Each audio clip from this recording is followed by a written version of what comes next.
Okay, last installment here. All I want to do is just give you some basics of stock redemptions.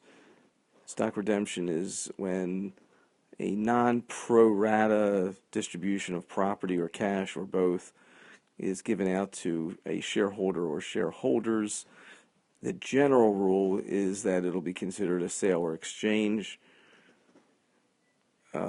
from the corporation to the shareholder's stock.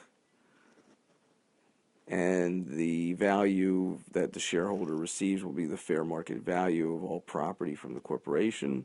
And as you may or should recall from the basics of a class we did, the corporation is going to act as if it sold the property that it gave to the shareholder and report a gain or loss on that, and the shareholder will pick up a gain or loss as if they sold their stock to the company.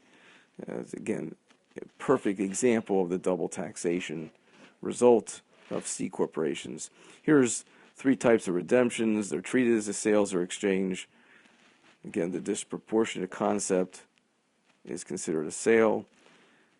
Even redemptions and complete redemption of all the stock of the corporation is like a sale or exchange.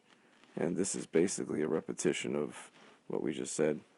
When something's not equivalent to a dividend for whatever reason, it's going to be considered a sale or exchange. And the sale or exchange treatment is at the corporation level and the shareholder level. The shareholder is selling the stock, and the corporation is selling any property at the fair market value to the shareholder. Shareholder will recognize the fair market value as what they receive and pay gain or loss based on that fair market value compared to the adjusted basis of their stock. This stuff here is out of the scope, so that means this is all out of the scope, and that's going to end this chapter. And then we're going to do one more thing. Let's see. Well, this particular one, this is okay. This slide. So gain is always recognized if a redemption is treated as a sale or exchange. Loss is recognized unless the shareholder is related to the corporation. How do you know if they're related? Own more than 50%, and you have to watch stock attribution. This is related party rules. You don't need to know the details here, so that you don't need to know. Just always know that if any questions where there might be related parties, be on the lookout for that to know that it means that a loss will not be recognized. I'll tell you if they're related. You won't have to figure that out. And the fact that if a redeemed shareholder owns more than 50%, that they can't recognize a loss, this particular one here, that you probably should know as a general rule. Okay, so that slides in.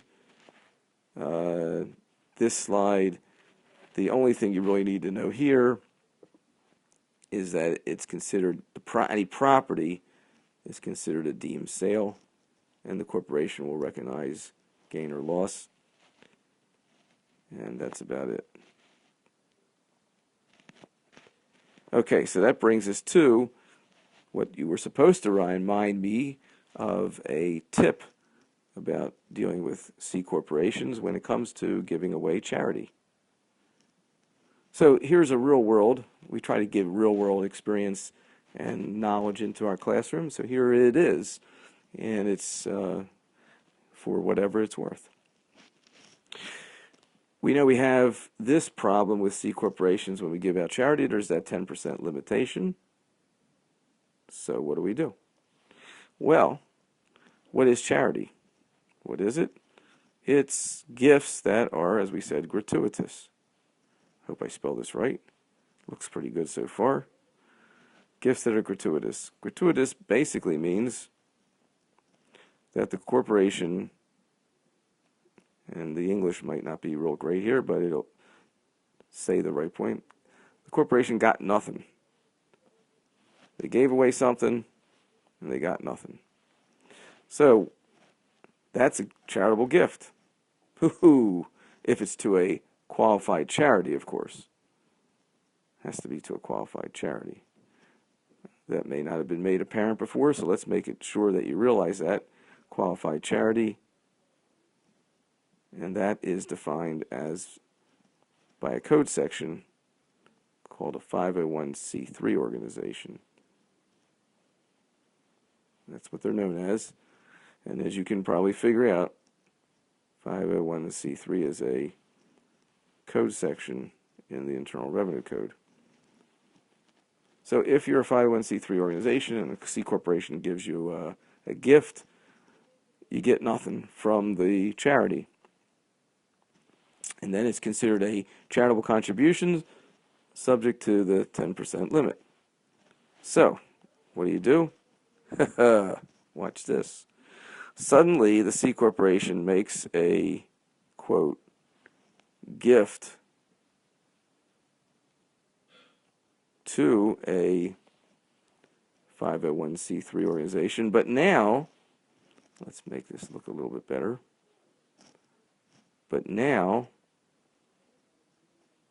you tell your client, the C corporation, to make the gift, but to get something.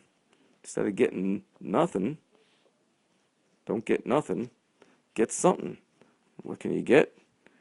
Oh, you could get your name in a journal, a dinner journal, or an ad journal, or anything in print media, or you could get your name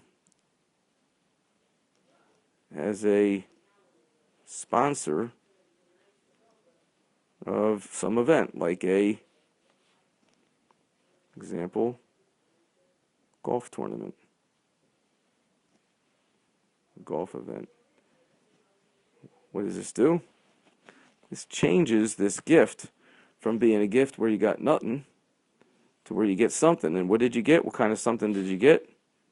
I'm not telling you. You'll have to tell me what you got. You got something.